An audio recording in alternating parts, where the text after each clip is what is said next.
Hey guys, this is Kaya Garcia, a relationship therapist and counselor. I am getting ready for bed, so I just want to, yes, it's okay. Thank you for asking. So I just wanted to share,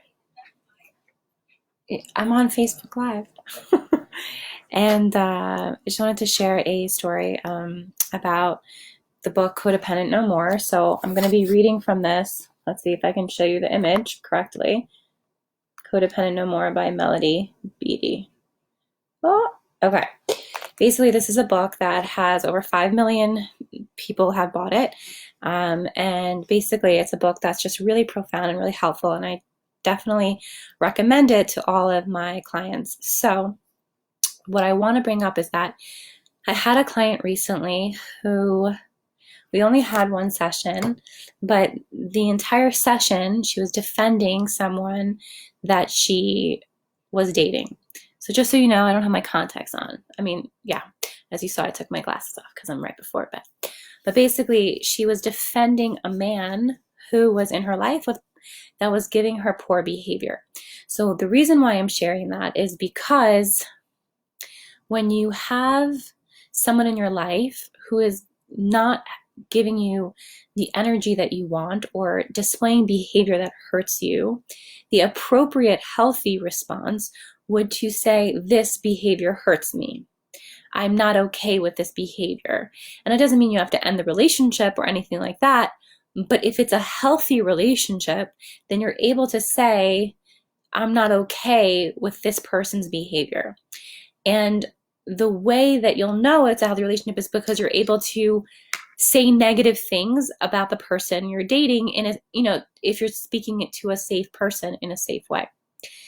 When you're not in a healthy relationship, when you're not in a relationship that is real and true and one that you can grow with, when someone treats you badly, when that person treats you badly, what you'll end up doing is defending them. So basically, you'll end up saying like, oh no, that behavior wasn't really bad, or like, oh no, it's like, doesn't really matter if they do that, or like, does it really matter if they're not okay now? Like, they'll be okay in marriage. And so I've heard this from this one person with whom I spoke, and I've also done it in my past, and I've also heard it with so many other clients and people that you speak to. Oh, it'll be different when we're married. It'll be different when we're engaged. Like, then he won't have all these needs. Then he won't do this. Then he'll quit that. Then he won't behave like this. And on the contrary, it only gets worse after marriage. It only gets worse after you have a safe space, because then the person's negative behaviors can really flourish because they feel that you've already accepted their chaos and they know that they can manipulate you in the way that they like to. And so when they have that safe space for them, not the safe space for the other person, they can really let it all go in a not good way. So the reason why I want to bring this up, and the reason why I started off with the book, is because the book speaks about how many people are codependent in a way that they make themselves feel crazy, in the way that they make themselves feel like, they have to protect someone else. They have to worry about how someone else is feeling versus how they're feeling. And that energy that they're giving over to other people negates their ability to hear themselves. And when they're not able to hear themselves, that causes them to feel crazy. So a lot of times women will feel like crazy and out of sorts or depressed or like confused. And that confusion is coming from a place where they don't trust themselves because they've negated their own emotions trying to make someone else like them or love them or feel okay. And I just want to make it so clear that when you're dating, there shouldn't be a person that needs something from you. If you're dating for marriage and not secularly, sorry, I don't like glasses, so that's why I never wear them, but that's easier to say. So if you're dating someone not secularly for marriage, which means you're usually shomer nagia and you're really focused on the the destination of getting married, then then there shouldn't be a needy relationship. There shouldn't be someone who says, I really need you to give me words of affirmation. I really need you to make me feel good. I really need you to tell me that I'm lovable. I really need you to tell me I'm beautiful. I really need you to tell me I'm not a screw up. Because that need proves that that person is incomplete.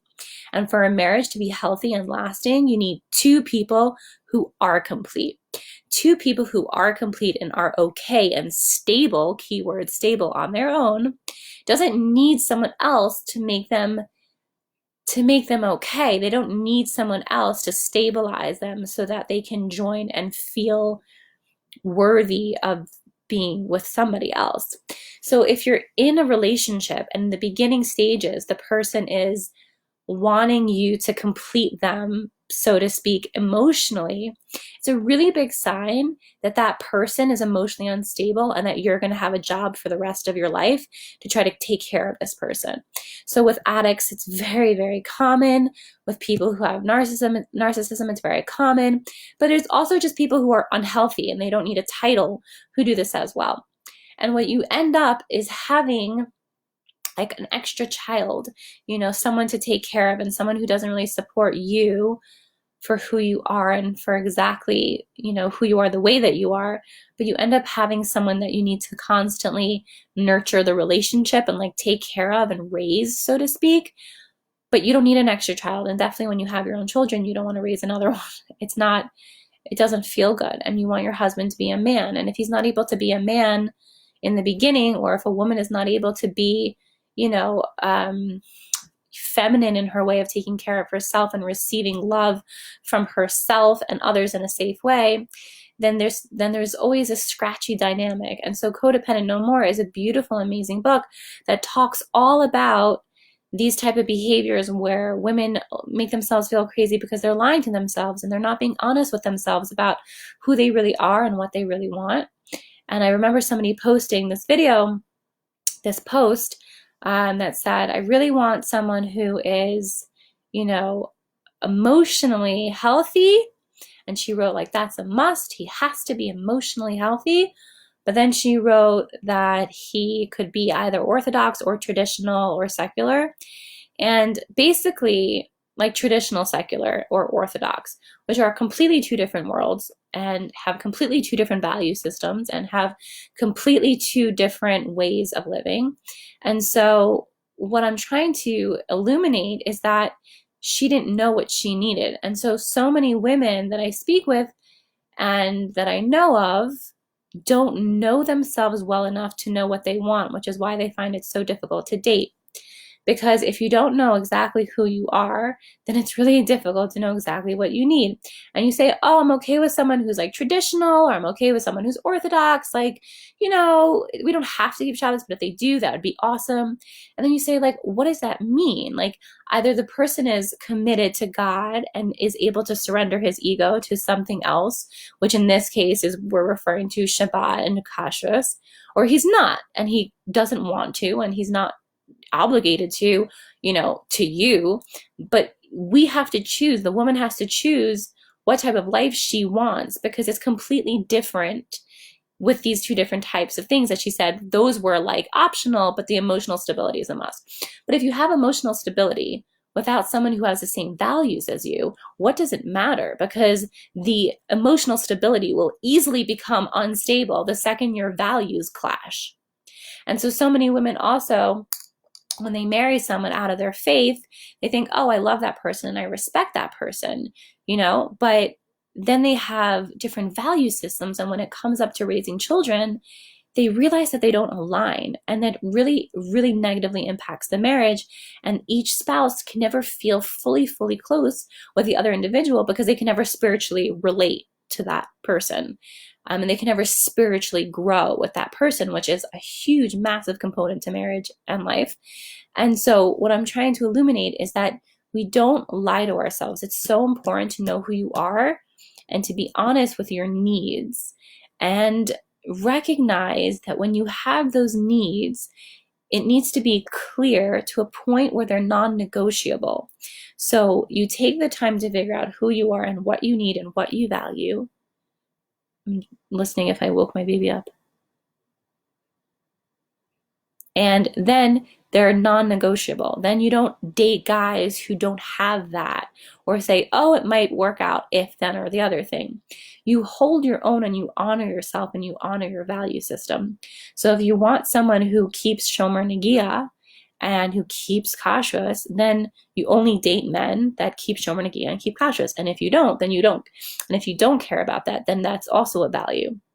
And you don't date someone like that, because if you don't keep kashrus and shomer negia and they don't want to touch you and you want to touch them, then also it doesn't work. So it's not about having, having high values and making yourself think you're greater than everyone else. It's about having your values that really, really, really mean something to you and sticking to that, and then only dating people who support that and can also give you a life where they can share that value. And one of the most powerful moments, and I'll close with this, that I had with my husband recently was it was Erev Pesach, and we were talking about koshering and toveling and all these different things. And one of the questions was toveling dishes, and we had to call a rav, and basically we're not supposed to go to the mikvah. Anyway, so you sell them, do an undo, whatever. My point is that there was this like tiny, minute detail of Pesach, of Passover, like this really tiny, minute detail of toveling the dishes, whatever. And he cared about it just as much as I cared about it. And I can't tell you how connected I felt to him in that moment, and how powerful it was to recognize that I married my highest soulmate who supports me in everything that I love and everything that I like and everything that's huge and everything that's tiny. Because you're not meant to marry for love. You're meant to marry for an ability to grow and allow that love to have a space to formulate. And if you don't share values, it falls flat in so many areas. And a part of us is never, ever satisfied when we cannot spiritually grow with our spouse. So it's important to recognize where your values lie, especially spiritually, to find someone who can support that, and then not lie to yourself by dating people who aren't on your level or who don't match what you want and are already doing. So may you be honest with yourself and be true to what you want and stick to your values and come up with your goals, and really find and cultivate people in a support system who honor that and who inspire you to create good and to have healthy relationships. So lots of love. And if you need anything, I'm here. Bye, Tov.